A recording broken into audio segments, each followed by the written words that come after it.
Okay, so welcome everybody to Man Talk number 4. Whenever faced with ambiguities in life or the insecurities of the day, we can rely on Man Talk to take us to a place where mutual support and the betterment of ourselves matter more than the meaning behind particular events. Apparently, I wrote that in April of 2011, and that's the general theme of Man Talk, to try to encourage each other to improve through dialogue, essentially, just to keep it nice and concise. It was a Facebook post after like a really good man talk that we didn't record. Right.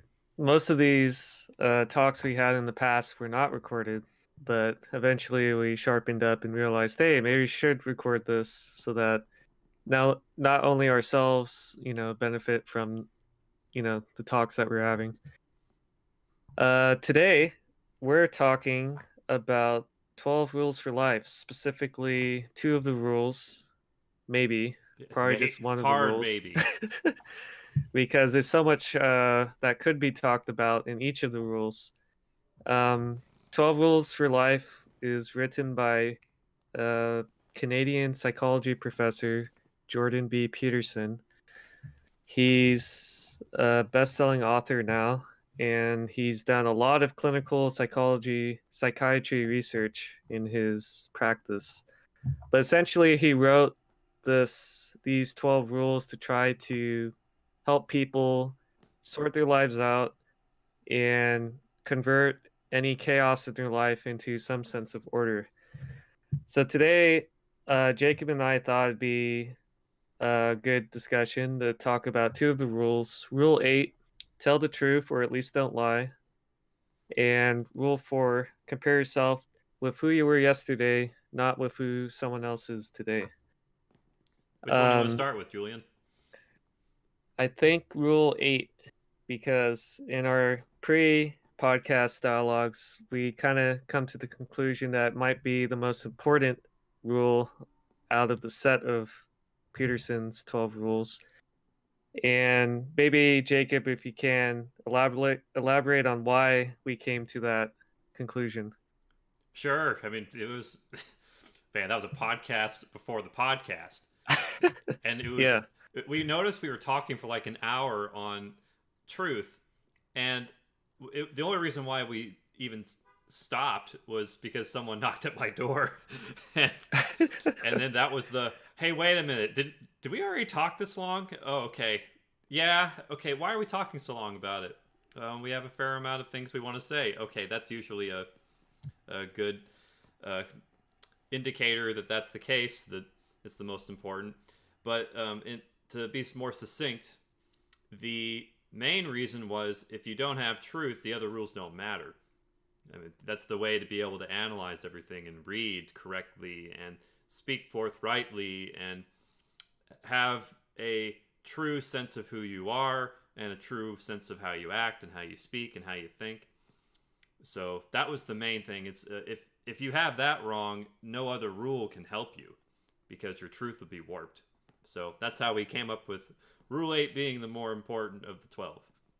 right. It feels like Rule 8 allows the other rules to actually manifest themselves in a more honest manner too. Because if you come at them from a place of truth, whether it be a more individual truth or an objective truth, like scientific, um, those can orient your decision making processes in a way that's hopefully helpful to yourself and brings all the chaos under control that you would otherwise have from working from a place of lies or dishonesty or malfeasance in your actions. So we felt that, okay, well, yeah, let's start there. And yeah, let's just dive right into it. Yeah. So, Jacob, if how do you tell if someone is telling the truth in their actions and speech, and what constitutes a truthful action? Yeah. Okay. Let's get it going. This is gonna be a while. Yeah. um, so as far as telling if someone's doing a truthful action, Intention is a key aspect of it, and so is the speech that they are uttering, because you need some indicators to figure out if what they're saying they're doing is what they're doing. Is they're doing it for the right reasons? Is it full of malice? Is it full of hope and serenity? There are clues that you can find out. So one of them being intent. So the intent can be seen in body language and in speech. We can't see thought all the time, but we can, let's say, curve fit, if you will, their thoughts, just depending on the other two. So speech, if they're talking about one thing and they're doing another, that's a big, like, hey, how come it's so different? And maybe it's a one-off. So then you get more data, because humans aren't perfect. So we can't just say it off of one action or one thought or one verbal interaction. Give it a few times so you can really get some significant data that was consistent. And then you can see, okay, they are constantly lying about this action. All right, now we have more of something to say. And in Dr. Peterson's book, he would say, and in his lectures, he would say, don't go after somebody if they were lying to you the first time or the second time. But the second time, be cautious. The third time, okay, now you can start confronting someone about it. And if you can, in truth, tell them when they lied and what they lied about, that's a good start into telling them, hey, this is for your benefit to not be uttering these things. You should change your direction. So he says 3 data points. I mean, it's subjective, but at least as you have some level of data instead of just one data point, because they could have an off day. So that would be an intro to how to tell if someone's actions are true. What do you think, Julian? Well, yeah, essentially, truth and action should be paired pretty closely together, meaning that if you manifest how you act in a truthful manner, then people can just take you at your word when you speak, right? If you just say or speak a bunch of lies and act differently, then those are not, connecting. People can see that and they're like, oh, I don't think I can trust that person. So why should I trust that person? So it helps that when you think of truths or you want to act out in the world your truth, to have thoughts that can be actionable, that can be brought out in the real world. So in my own life, when I tell someone, hey, I'm going to be here at 8 p.m., I let them know before 8:15 that I'm going to be late, right? As long as I remember. Because if I don't show up at 8 p.m., they're like, oh, why did he say 8 p.m. and show up 15 minutes later? What's going on? He didn't have the action to back up his words. So when you're trying to like orient yourself towards the truth, you definitely need to have an impetus of action that solidifies in the real world.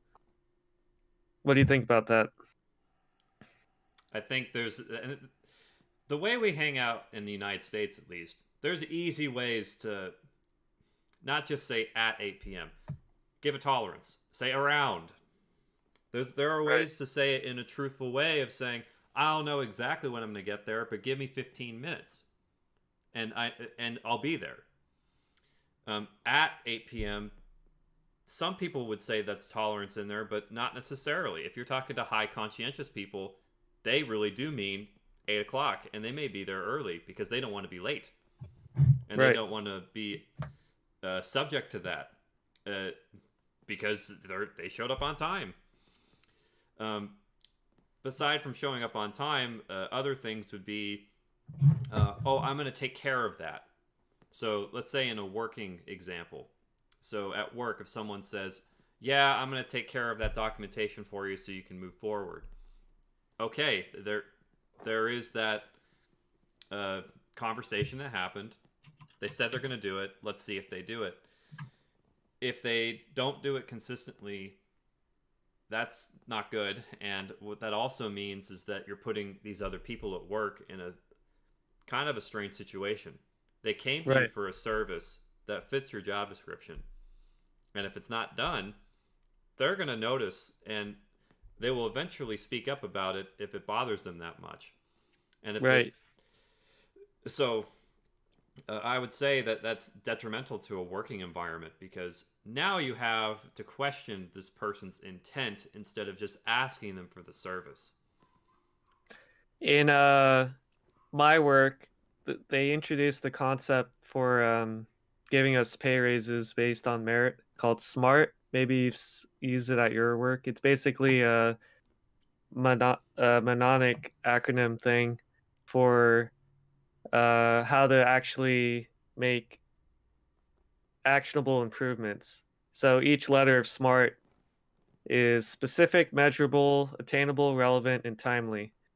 And from a project management perspective, when you list things out in a smart way, you're basically holding yourself accountable with actionable ammo, stuff that can hold you to account, that you can actually measure, that's realistic and is relevant to what you're trying to do. So just being conscious and aware that, hey, I'm going to finish this is not very smart. It's actually pretty dumb because that's not a timetable. How do I know when it's finished? When are you going to give it to me, right? So there are tools in the tools of the trade, so to speak, to make sure that you can hold yourself to account to your word and essentially live a more honest lifestyle, more honest, and provide more honest workflow. So as far as smart, is that something only uh, your work does in as far as management level, or is it just all across the board? Like every employee that has a boss is using smart. In an ideal world, every employee who has a boss should use smart because it keeps the employee and the employer accountable. In the real world, unless they've taken a project management class, that concept might not be known to them. Or if they don't have like some kind of manager watching over every action that they're doing. Because, you know, in a lot of industries, it's pretty small businessy. There's only like a handful of employees, and then you're just held accountable by that one person. But when you get into larger corporate type structures where you're dealing with hundreds of people, you need to smarten up, so to speak. Yeah, So, wisen up perhaps. Um, yep, exactly. yeah, having something measurable at work. I mean, just saying like I'll do better, for example, when something goes wrong. That's kind of vague, and Yeah. you can't really measure it. It's pretty emotional. It's hard to track. So all of those components are not so good. So maybe instead saying something like, I will do better at this kind of report in this way By on the this next time. go round. Yeah. Now that I am aware of my lack of knowledge on dealing with this kind of work item. And I think that helps get a target so you can aim at something as opposed to just saying I'll do better. Some people actually mean it, and they do better. But it can be a slippery slope if your moral character isn't so consistent.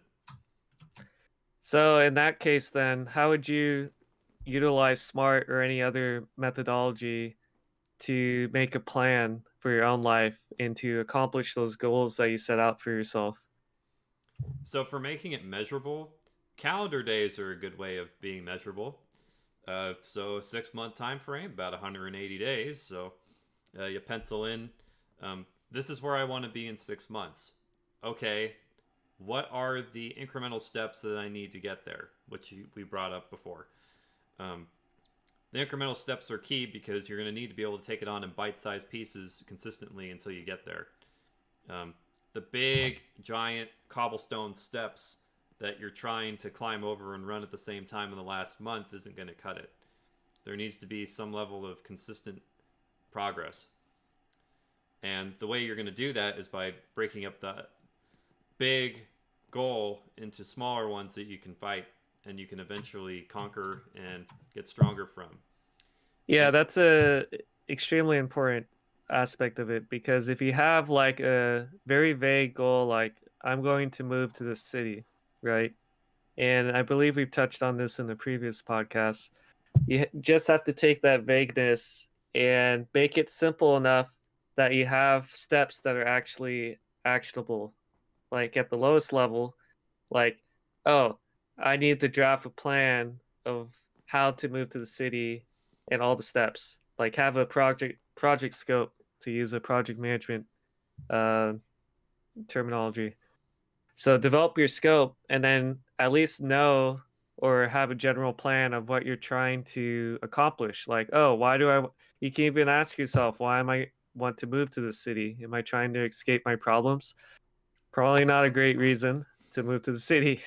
So you want to like nail those details down somewhere, probably in a journal, maybe Microsoft Word or Google Docs, but just try to get those thoughts out there and don't lie to yourself, you know, because more likely than not, you're the person who's probably going to deceive yourself the most, and you have to hold yourself, to account. So it's like, oh, I don't actually believe what I'm writing. Like, I really do want to escape my problems, but I don't really understand my problems to begin with. Why am I moving? Maybe I should focus on myself first, you know? So, in that sense, Jacob, if you find yourself constantly lying to yourself, why do you think that, or how do you think you can get to a state where you're being more honest and being more truthful to what you're actually looking forward to or how you actually feel? I've got a great example because you were talking about moving, and I was thinking about this at one point in my life when I wanted to move out of California immediately, and I said I want to leave California immediately. I'm sick of it. So what does that mean? Okay, I'm gonna go to the Midwest. Okay, well, what does that mean? Where to? What job? What time? What time frame? What do I have to switch? What do I have to move? That's a lot of questions. And you got to do it by yourself? Are you going to get any help? Are you going to go to a community that's better than where you're at now? Are you going to get better pay? There's like 100 questions there. And you Right. got to like figure out which ones are which. And you got to cut it up. You may spend 2 months trying to figure out even all the questions you need to ask. It may take that long because this is kind of risky. Think about it. You're moving 1,500 miles away from where you live, or you're planning on it. You're going to do it without friends. You're going to do it without family to show up there. You don't know anybody in that city. You need to figure out if you're emotionally capable to do it. Are you mentally tough enough to be able to do this? Or even mentally tough enough to start doing it? And I would add that don't make such a dramatic, life changing decision in solitary confinement of your own mind. Discuss it with your friends, because, I mean, they're your friends, right? At the very least, they should have your back if they're well vetted friends. And at the worst, they can throw some bad ideas at you that'll make you think Yeah, like the Book and of get Job. right. So it's like, yeah, don't make giant life decisions in isolation. Just be frank with your friends and it's like, hey, I've been thinking about moving the Midwest, but I'm not sure if my conviction's in it, and here's why. What do you think? Yeah, and in the same example, I had friends from high school that I still talk to and hang out with from time to time. They said they were the ones. Well, why do you want to leave? Why do you want to leave California? Doesn't that mean you're leaving us behind? Doesn't that mean you're leaving what you know behind, your family behind? Is that worth the risk? They're like, I don't understand why you're trying to move so much. And that was an honest assessment. I go, huh. So that's the way they feel about it. Why do I feel this way about it? Is California really that bad? Is where I'm at not sustainable? Am I just believing the crazy media that everyone wants me to believe about California? yeah, I know California's got its problems, and there are certainly people leaving. But is it right for me, Jacob, to leave? You know, and those were questions I had to really come up with, and then come to find out, looking at house prices, looking at jobs, looking at what I had, I was at the end of it. I said, I can't justify leaving what I have yet. It doesn't make sense. The numbers don't add up. And then once I came to that conclusion, it was kind of like a weight that over a couple of weeks just finally went away. And it was, oh, I don't have to move. And it was your decision ultimately because you did a honest assessment of the questions and the pertinent information at hand. Yeah, and that was so critical to have the friends that were telling me about my choice, but also about just my own discovery of what the other parts of the United States are like. And I was going, man, so I'm taking myself as a transplant from, my hometown up in the Northern California area to somewhere I don't know that I got to learn and I got to start life all over again. For what? What's the main reason? What am I doing here? What's the objective? And I couldn't come up with a good enough answer of why I'd want to move other than housing and maybe a better job and maybe a Christian community that's better than what I have. Maybe. Lots of maybes. Lots of maybes, not hard evidence to move. And that was the initial decision I made back in the past. And I said, okay, fine. It looks like the data are in. It's time to just stay put and make where I'm at better, because I know I'm not leaving, so I can't use that as an excuse to not tell the truth about what's going on here. Right. And in that similar vein, aside from communicating those ideas with your friends, like, oh, should I move? Shouldn't I move? Has your friend group truth checked you in the sense like, hey, Jacob, you're not thinking straight. Do you really want to do this thing that you said you're going to do? In this case, moving. But has that also happened in any other spheres of your life, or is it just mainly in the moving sphere to the Midwest for a potential hypothetical better housing situation? I have another example with upstream oil. So I was overseas and I was getting really angry about what was going on. We had a lot of layoffs that were going on and we were surviving them, but we're still in simulation school for frac. And I was, for all intents and purposes, losing my emotional capacity to bear with what was going on. It was eating at me. And every week you're getting trained, you're getting tested, you've got people leaving all the time. I mean, at the end of it, we had like 8 out of our 12 people in the class either get fired, let go, or they had to retake the class. And so 1 out of 3 actually made it. And, Oh wow. And it was so stressful that I was getting angry. I was tired of being a prey animal, and I wanted to get back at who was doing the preying on us. And I didn't like it. I didn't like what they were doing. I didn't like the aggressiveness. And I also wasn't in a particularly healthy state of mind to just bear with it. You just get so sick of it after a few months. In this case, what was building up to it was the oil lifestyle, and then the tip of the spear was the simulation school. That's what broke the camel's back. So Right. Margot, a good friend of mine at the time, that came with me from Williston, she actually stood up to me one day and said, "Hey, you are being very angry, and the instructor's noticing, and if you don't change, he's threatening to kick you out of the school, just like the other kids.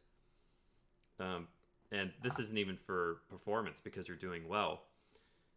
And I kind of looked over, and I was still kind of mad, and I still had a little bit of flair when I left the room, but I was like, "Thank you." That was an honest assessment. And to her credit, that was a rebound from when we got mad at each other a couple weeks before in simulations. We were out in an oil pad, and we're getting equipment ready, and we were just being very blunt with each other and not friendly, and we're on the same team. So this is bad working dynamics.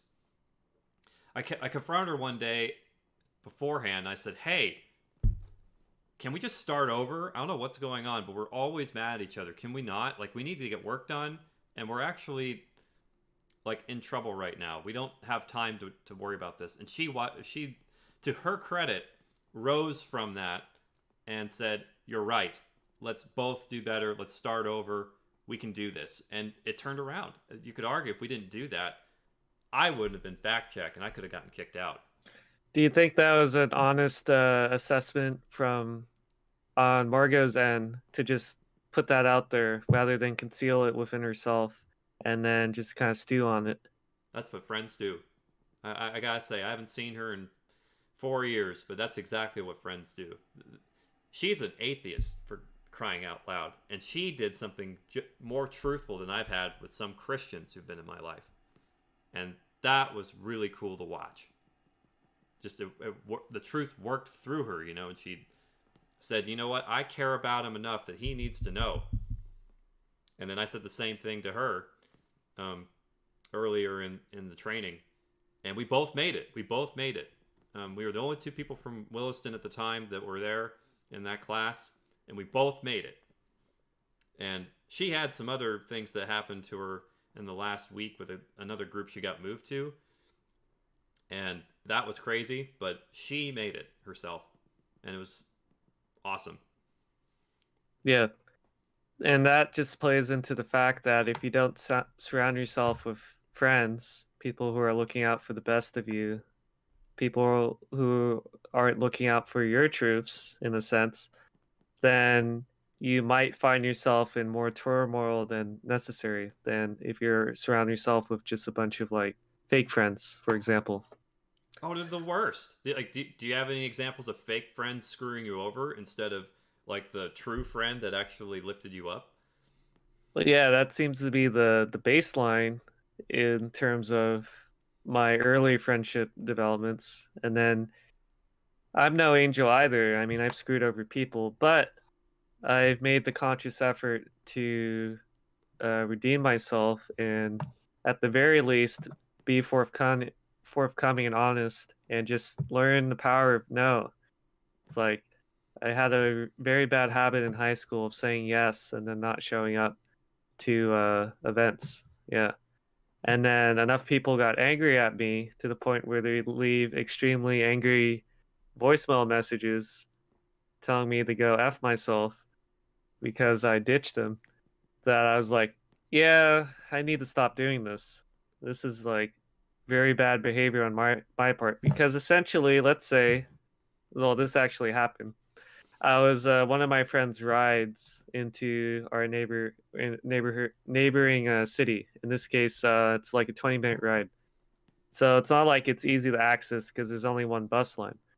Um, one of the days, he was expected to meet up with a girl he was pursuing. Keep in mind, it's like we're 16, 17 at the time. Um, I was too tired because I probably stayed up the night before, like I would do in high school, and not have any conscious awareness of what time means.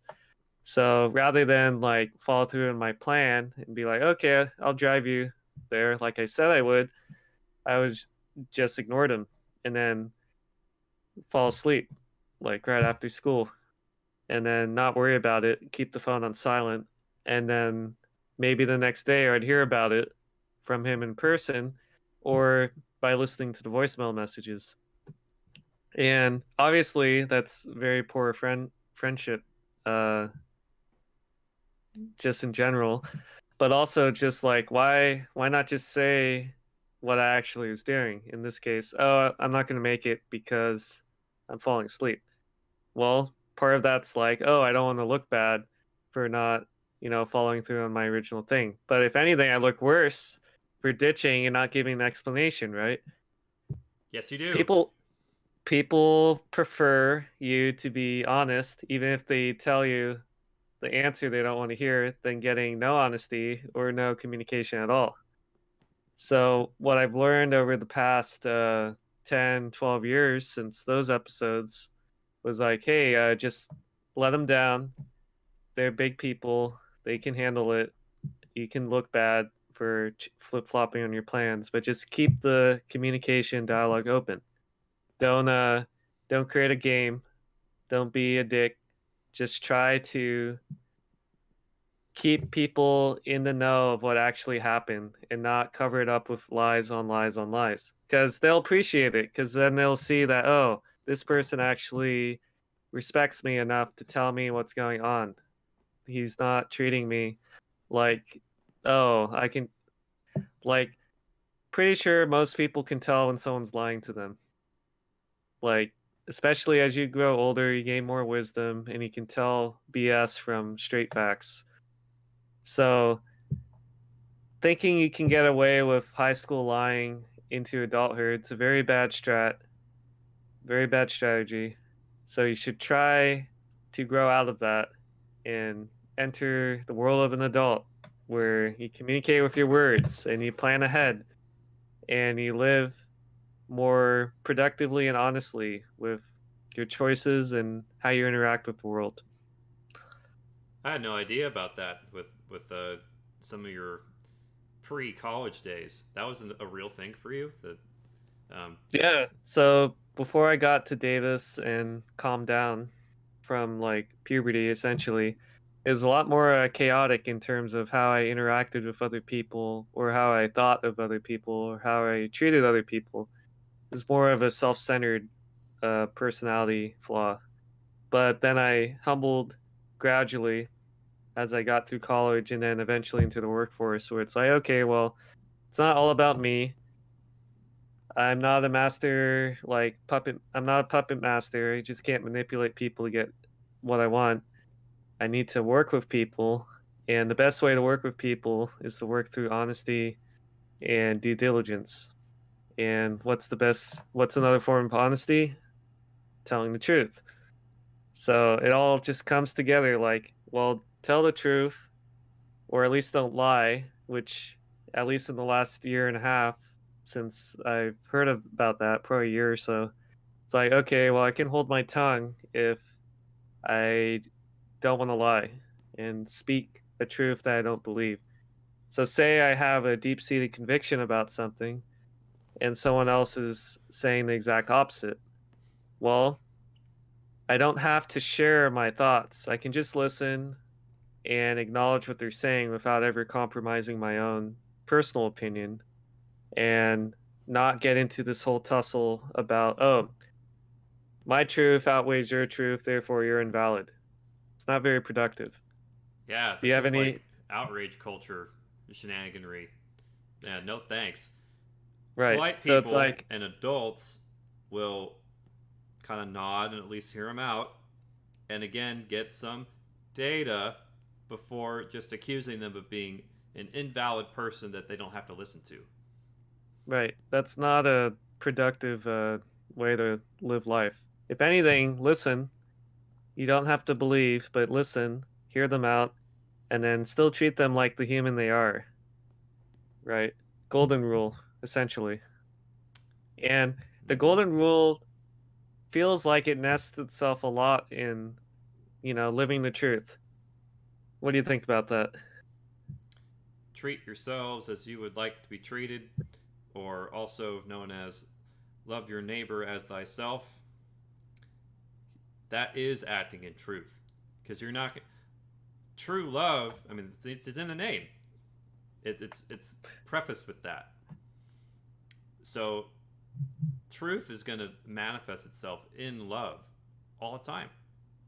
It should. It absolutely should. If it doesn't, that means you're deceiving the person with sweet lies. And what's the point of that? That's what, to make them feel better? That goes back to the puppet mastering, like just trying to manipulate people to get your way. Not a long term strategy. For some, they try and make it one and they extend it for an extremely long period of time. And I hate that. That's actually one reason I like operations, because a lot of them don't, they're very blunt. And yeah, they sometimes aren't the best in terms of applying Rule 8, because that's a human problem, right? To err is human, to forgive is divine. Alex Pope. And but I love the way that they're so blunt when they need something from time to time, because they don't beat around. They just say, "Look, we need this to move forward." Period. And it's like, oh, well, in that case, I know exactly how to help, or I don't know anything about how you want this. Let me figure out a way for you. Right. So in your case, Jacob, um, say you're a hypothetical high schooler, Julian, who's just leading a life of malfeasance and not the most ideal person to enter the kingdom of heaven. How could they change their behavior in such a way that they take the steps to orient themselves correctly and live a more, honest lifestyle? Well, for starters, it'd be nice to have a social network that's not telling you a bunch of lies. So most of human history has been not the individual rising from the grave, so to speak, and crawling towards freedom. It's more like, no, it's all of us doing it, and you have these pockets of and groups of people that are rising together. Right. So that we're so designed for it. It's Sebastian Younger. You ever read his book, Tribe? I That's haven't. So his book talks about that. Most humans are meant to influence others and be influenced by them for a better world. And that would be my first start. Stop having people drag you down when you know that they aren't really helping you. Find a place where you can help and be helped. So in that case, definitely get out of isolation, because you're not going to solve it on your own. Um, I would say you're not going to solve it on your own in a timely manner. You can get so much better by just getting a better group. And Right. that's what we did in college. Like, I was pissed off at some groups that I was hanging out with, and I'm going, it's not working. The minute I got to a better group, it was just like, oh, it was so much easier. And then if you can actually help them, now you actually belong there. It's great. So that would be the first step. The second thing, you've got to be honest with yourself about what you want. If you want to live in lies, you at least admit it first, and maybe you'll be scared enough that you'll change your mind. If you can't be honest with yourself, then you should probably go back to the drawing board and at least find some stuff that's productive to do. And maybe by acting it out, you will find new thoughts about how to deal with this ghosting phenomenon. Right. Yeah, ghosting's a particularly bad example of just online internet behavior where, oh, it essentially goes back to my first example of, oh, I'm gonna say I'm gonna show up here and then never show up. And not only that, I'll never contact you again. How's that sound? And it's like, why not just let them down and tell them, hey, I don't want to associate with you anymore, Well, maybe because that honest statement is much too blunt and much too out of place for societal pleasantries. What do you think? I think we're not designed for a lot of rejection. I think that's definitely wired in our DNA, which is why a lot of people don't want to do it. Um, but then there's a higher rule that says, if you really do care for your neighbor, you're gonna tell them what's up. So you don't have to just say, I don't want to talk to you anymore, bye. Maybe that's too blunt. Maybe you can say something like, the way I fit into your friend group does not make sense, and it is causing a lot of pain and inflammation, to the point where it would be better if I left and you could be with the friends that matter to you. And then now it's not about me, it's about them. And it's more about helping them out. What do you think? Similarly, you could say that this is kind of usually it's not you, it's me. That doesn't really go that well. Yeah, it's not But Seinfeld for crying out loud. but that general idea can be elaborated on with more words than just a simple sentence. Oh, uh, don't worry about it. Whatever, whatever. You can be as honest and forthright with the person depending on what kind of relationship you had, considering that you're not going to have a relationship once you guys, break apart. And there's no real reason to sugarcoat besides just leaving off on a false or faux good footing. Um, but that said, you should try to communicate in a productive manner how you have changed in such a way that, oh, I don't believe we can maintain this relationship, this friendship. This is the reasons why on my front. Uh, and hopefully you can understand that. Um, and that's, in my view, a respectful way of communicating. Oh, I'm not going to associate with you anymore because at least you're giving a solid reasoning. It's like, oh, we're toxic for each other, or oh, I've found that when I hang out with you, this, that, and the other. But you don't have to get all blamey, and you don't have to put all the impetus on them for it being their fault. It could just be like, oh, I've found in myself a need to do this, that, and the other. Um, it's really person dependent and case dependent, and depends on how long you've known the person. If you've known a person for 20 years and you just say bye, or you don't say anything at all, why? What's going on there? That is the definition of what makes people go nuts. Because they thought they knew somebody, they had it, it was consistent, it provides stability for their life. To just say bye and with no explanation, no nothing, that's so inhuman. I can't even describe why. I like what you said about blaming. You don't have to do the blaming thing. You can find ways to show where it's not sustainable in your case, and in my case, showing them where it's hurting people and it's being toxic and it's not helping the world get better. It's like, and if we take this to its rightful conclusion, we're not getting anywhere. There is a better place for you to live and have relationships with somewhere else.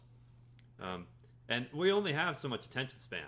I mean, we have all this knowledge. We've got the internet, we have textbooks, and we have all this knowledge from the ages, but we only have so much attention span. That's the cycle time limiter to learning and for cultivating things in our life. So with that being said, we should pay attention to who we spend time with, because that attention span could be used for something that is transforming the world into something better, which is what truth does.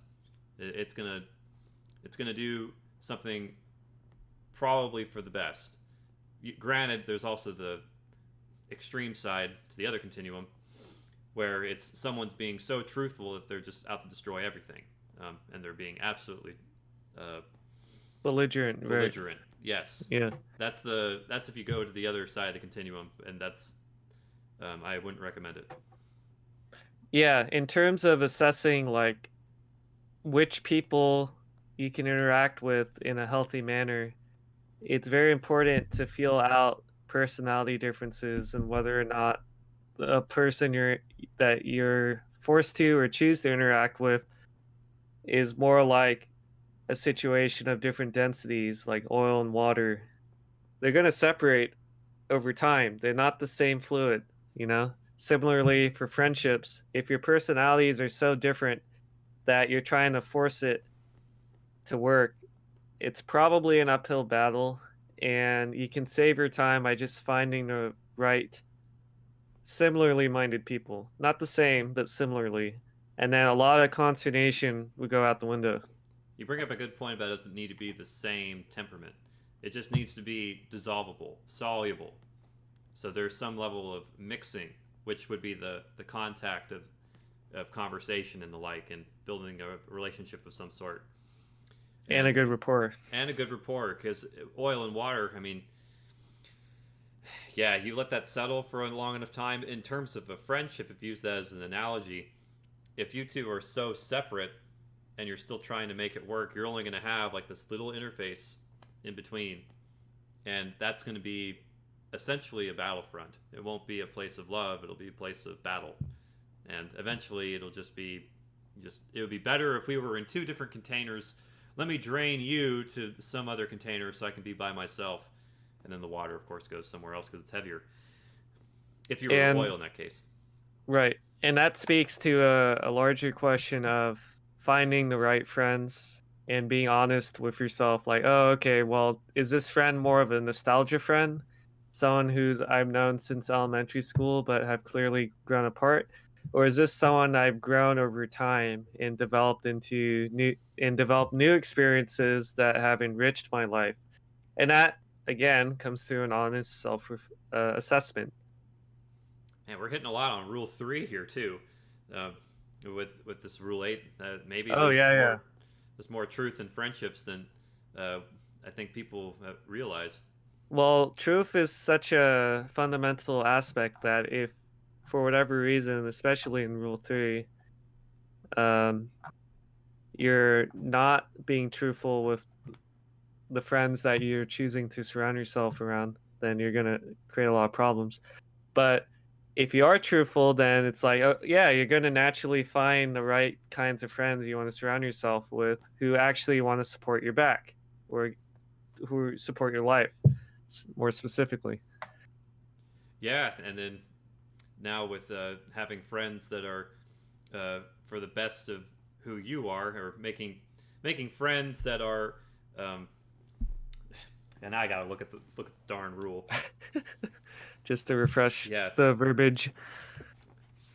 Yeah, make friends with people who want the best for you. For crying out loud. Okay, that's yeah. That wasn't even on the list today. Yeah, but it sounds like in terms of living your truth,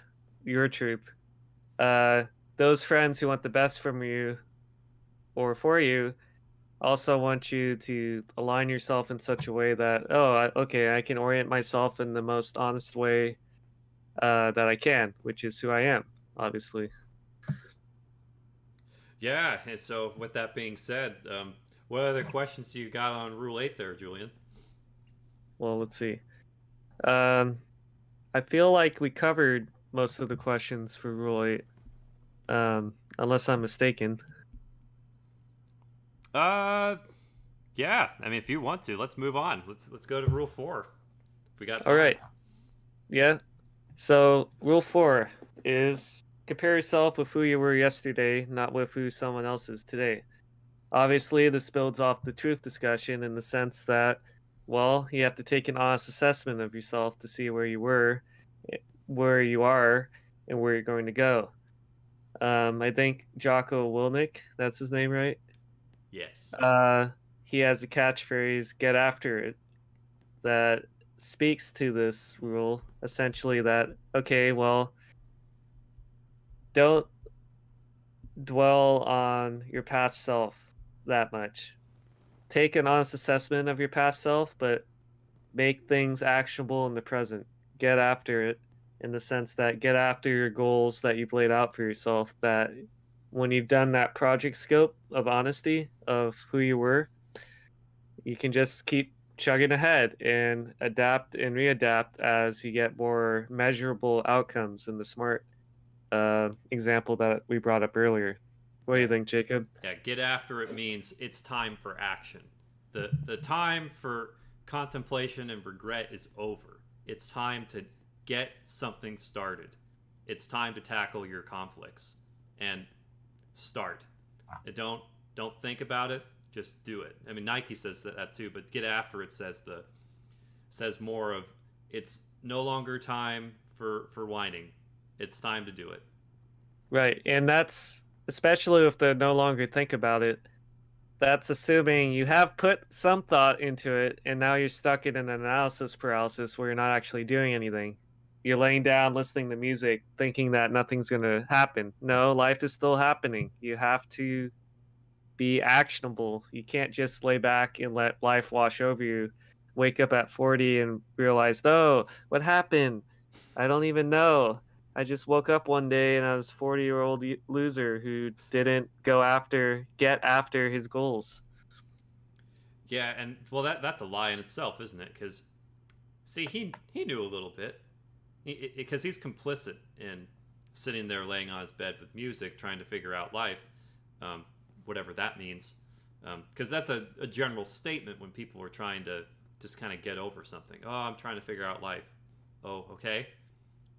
What aspect? Because life's pretty big. Just in general, it's like, oh, all right. That's not the time to belittle him or anything, but keep tab. All right, this guy is not being specific with me, so he either doesn't want to share it or he doesn't know himself, but he is complicit with staying where he's at right now, just listening to music, even though he could be doing something different, assuming that he's not resting. Right. That's the unintended consequences of not keeping up with your life and then letting it just wash over you. And then doing, in that example, what I said, it was like, oh, what happened? I have no idea. It was like you said, really? You had no idea? 40 years on? Skeptical. Quite skeptical.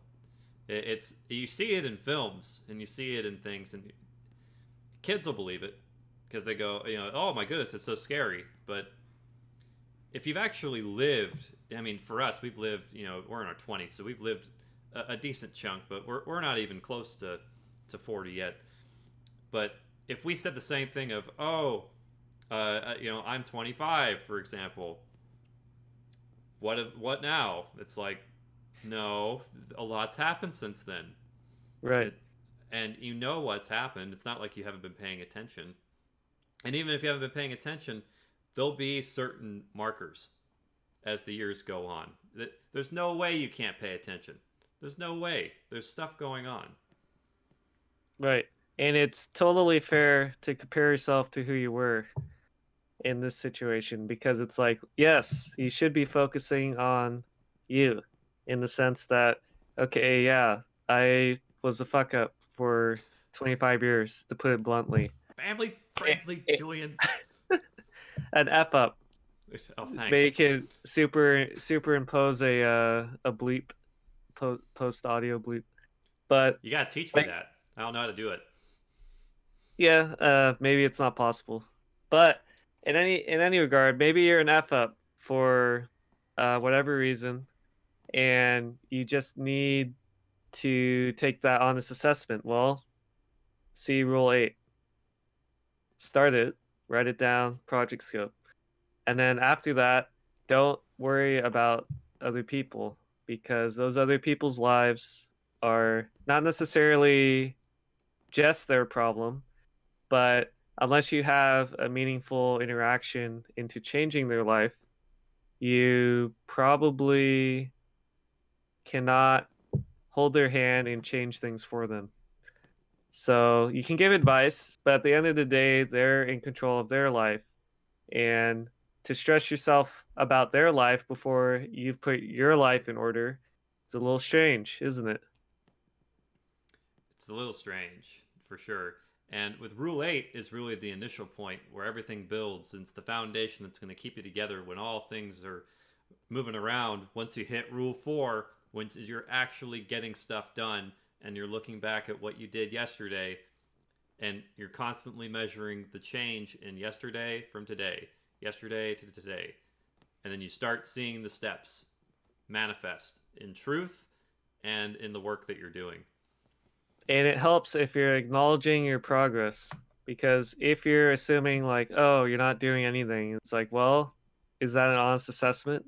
Probably not, because unless you're truly just laying down on a bed listening to music all day, if you've had the thought to, improve your life and take incremental steps towards that improvement, then you should acknowledge that and praise yourself where praise is due.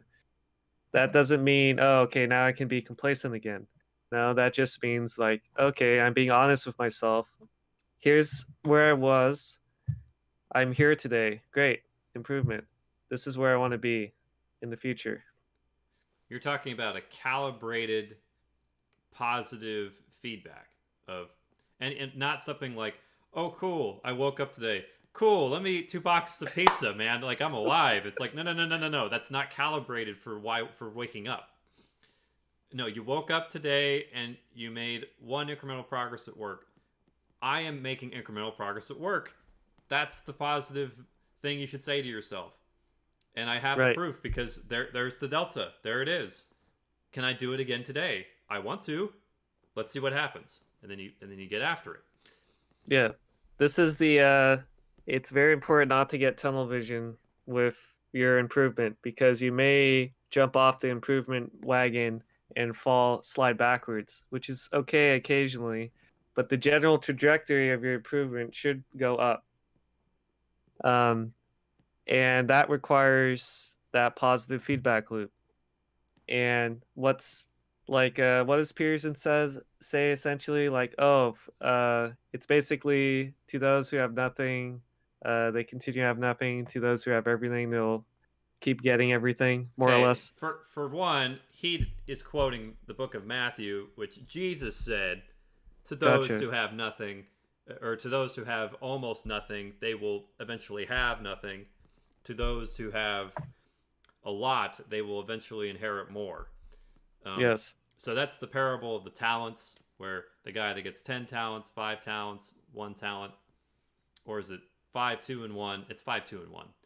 And then the 5 does so well that he gets double. The 2 does so well that he gets double. And then the 1 that buries his talent gets scolded for not even putting it into the bank where it could accrue interest, and it gets taken away and given to the guy with the most talents. Mm, So that's the Matthew principle, and that's the parable that's associated with the Matthew principle. right. And essentially, for our case and for the rules case, when you have successes, you will have more successes that'll naturally follow as long as you get that incremental push towards what you're trying to accomplish. And if you lose sight of that or don't keep that general chugging along process, then you might find yourself lost again and need to calibrate, course correct, do whatever it takes to get back on the bandwagon of progress and improvement. You could argue that the reason why a lot of backsliding happens is that you're focusing something else. So then it's not just one improvement tree; it's a multitude of skills that are going up.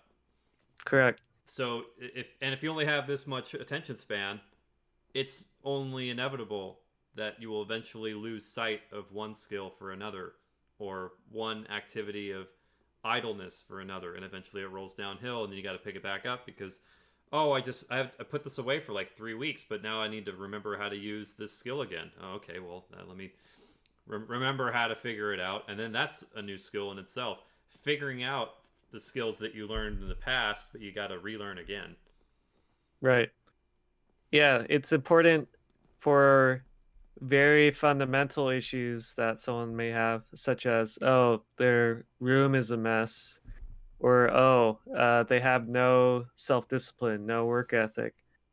To go back to what we mentioned in Rule 8 with taking the baby steps, this seems to be the common theme constantly brought up in the podcast. It's like take the big problem and subtask it, break it down into smaller, chewable problems that you can actually fix, that you can actually address. Because otherwise, you're going to be afraid of the giant, big monster problem, the dragon under the bed, so to speak. Sometimes you got to fight that dragon though, and sometimes you can't break it down. Sometimes you have to face it exactly where it is, and that's where this paradigm breaks down. If you eventually find yourself in a day and age where you can't break this down, it's like someone with, it's like your family has cancer, and, well, not family, but a family member has cancer. There's no two buts about it. That's a giant dragon. You couldn't prep for it. It's at your door. You have to deal with it. So whatever you dealt with, whatever progress you made, you have to work with it to get through this. There's no two buts about it.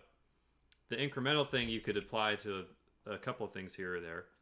Like, okay, Yes. I can figure out how to make the meals for them because they can't get out of bed anymore. I can figure out how to drive them to the hospital. You can break down some of those things, but then there's still the big dragon, and that is cancer. It's taking out your loved one. There's nothing you can do other than maybe these mitigating steps, and hopefully they survive. Maybe they won't, maybe they will. And you have to just fight it. So sometimes the paradigm can only go so far. That's a very good caveat to keep in mind. Giant life events you can't predict. Well, eh, hopefully when they do occur, and they tend to occur across life at least a handful of times, that you've established that baseline foundation of some sort. Even if you're like in disarray and then more disarray occurs, that there's some kind of foundation so you just don't fall apart and backslide even further than where you were when you were trying to get out of the negative zone. Yes, and to put the paradigm in perspective, at least we know the limits of it. So we know how far it stretches. This is actually really important with any model. I think people forget that models aren't 100% true. Like a general rule of thumb in industry is about oil and water. It's completely inseparable. You can change the chemical makeup such that they're slightly soluble with a different chemical. Doesn't always ring true. Know your model boundaries. So, and I think Jordan Peterson mentions that quite a bit in this book. Right. So in terms of knowing your boundaries and preventing against, you know, basically other destruction of your life, that's where, broadly speaking, you have that foundation and conceptualization of the foundation in terms of, say, a talent stack, right? Because say you're not good at anything, but at least you're good at waking up each day. Well, at least that's one tool in your talent stack that you can start from. Okay, I can wake up at the same time each day. Okay, what else can I do? Oh, okay, well, maybe I'm an okay writer. What can I do to improve it? Well, maybe I can take some classes, or maybe I can just practice writing, get my friends to look at my writing, get teachers to look at my writing, improve it. Okay, one more talent. I can write. Okay, maybe I'm bad at interviewing. What do I need to do? Find a mentor or practice dialogue, whatever. Okay, three things in my talent stack. Before you know it, you'll have this multitude of talents within your talent stack that just exponentially shoot off. And then you'll be this multifaceted, multi talented person that, you know, you could look back on what you used to be like, oh, all I could do is wake up. That was my original skill. But look at where I am today with a little due diligence and self reflection and drive. I've become this monster to be reckoned with, but a good monster. That is what Jordan Peterson would say. Someone who has the capability to take someone out but chooses not to. Right. Because now you're not just like this scared rabbit that won't hurt anyone. No, you are someone who can be very aggressive, but you decide to sheath it for the sake of everyone else and you spare them. There's that sense of good. You're not being a monster. You've decided that it's in everyone's interest to be civil. So you do. Yeah. That's And part of the Beatitudes. In a sense that derives from the initial condition of, oh, I used to be meek and weak and meager, and I used to be this, that, and the other that couldn't hurt a fly. But now look, I could destroy the world if I want to, but I choose not to for the sake of myself and society and whatever. But that danger has its utility in it as well. Sure, I disagree with you on meek. Meek just means submissive. But it also is referring to a place of strength. It's saying, I choose willingly to take on this task, even though you're trying to force me into it. That's totally different than weakness, which is again the concept that Peterson breaks, or Dr. Peterson talks about, is that it's not coming from a place of fragility. It's coming from a place of strength. Gotcha. Good clarification point. Yeah, and I'm glad we got to talk about that because that's more good stuff from his book, and it's just it's. I remember when I first, just a quick tangent on him. I remember when I first listened to this guy, and I'm like, he's got a YouTube video on this. Click. He's got a YouTube video about meekness. Click. He's got a YouTube video about, it's just click, click, click, click, and it's just, oh my goodness, there's so much packed that I've never figured out that he already started to figure out, and look how far we can get with it. That's why his book's so important. Right. Yeah, it's in terms of all the 12 rules, it's very useful to, just keep those in the back of your mind when you're going through challenges throughout your day, especially for keeping the truth. It's pretty fundamental just to, be honest, orient yourself in as truth as you can manner so that you're not, uh, you know, as we discussed earlier, lying to everyone in the world, or in terms of comparing yourself to who you were yesterday, just keeping that in mind that, hey, you're not at the top of the mountain, but you're climbing. And then one day, hopefully not too far in the distant future, you'll scale the mountain, look back down, and be like, oh, wow, look at where I've come from. There's a sense of humility that I love about truth, because it's truth is really rough sometimes, and there's a sense of, I am willing to man up to it and face it, even though I may not be strong enough, but maybe I will be strong enough to carry more load tomorrow, and maybe more truth the next day, and then Right. maybe I can help friends like you and everyone in my social group get somewhere, because you don't get anywhere on your own. I think we hit on that pretty well in the last podcast. True. Um, well, just to round out this podcast, I have one more question. Okay. In terms of Rule 4, how does Rule 4 quench any resentful thoughts towards other people? So, envy being the worst of them. That's, you want what your neighbor has today, which is going completely against Rule 4. And it also completely disregards what the neighbor did in his walk to earn what he has, or maybe inherit, depending on if you want to take it to the ideal envious method of how he inherited everything and didn't work a dime for it or a day in his life for it. But it says, you know what, he has his life, I need to cultivate mine, and I don't want to steal his, because that's not going to make anyone better, and I won't be able to enjoy it in the same way he can, unless you're completely a psychopath and then you just take everyone's resources. What do you think, Julian? Well, yeah, it basically touches on that humility aspect, right? So you focus your energies more so on yourself than on the resentment and lust of what other people have. And when you do that paradigm shift changing of just your mindset towards the subject, you can be like, okay, well, he has his issues, he has what he has to deal with. I have my issues.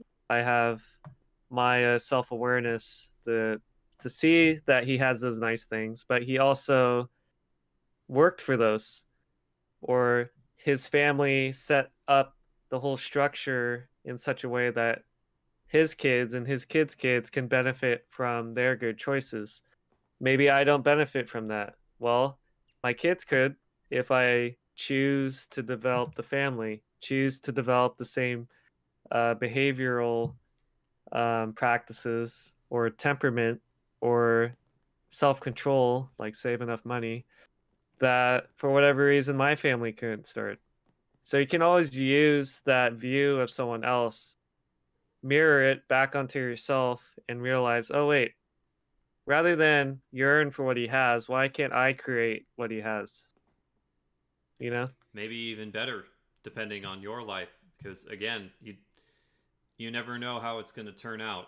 So by cultivating it, you may find yourself in a, not only did I not want what he has anymore, but I also have a goal that I have goals that I want, and I have a life that I have that is completely my own, that I don't have to steal anymore. And that's so awesome, because now you really can be like the Garden of Eden, so to speak. You've got this cultivation to allow other beings to live, and that Right. seems to be the way forward. Right. And if every individual adopts that sort of mindset where, oh, I see my peer who has something I don't have, but I could obtain it in similar circumstances through my own effort, then that mindset tweak takes away the resentment and just changes it towards, oh, well, time to work, get after it. That's right. It's absolutely And right. with that, unless you have something else to add, I think that's a good place to leave it at. Get after it. Get after it, everyone. Thanks.